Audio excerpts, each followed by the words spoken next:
Sculpteur reconnu et portraitiste de talent, Gustav Crook est le frère cadet du peintre Charles-Alexandre Crook, un frère dont il suit les traces en entrant très tôt à l'Académie de peinture et de sculpture de Valenciennes, sa ville natale, avec laquelle il conservera d'ailleurs un lien fort.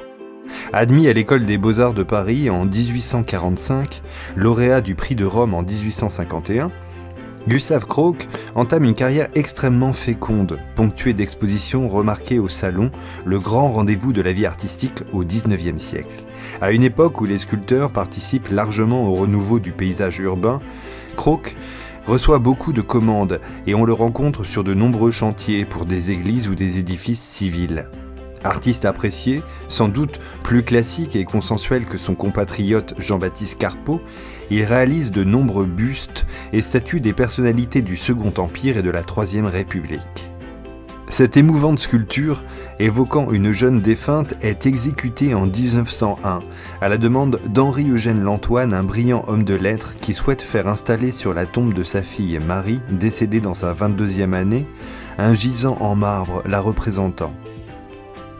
L'œuvre, conservée au musée de Valenciennes, est un plâtre préparatoire à la sculpture achevée, installé au cimetière de Pec dans les Yvelines.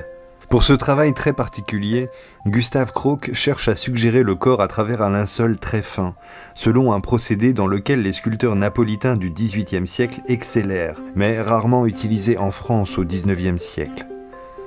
Loin d'accentuer le réalisme possible de la représentation, Crook l'adoucit.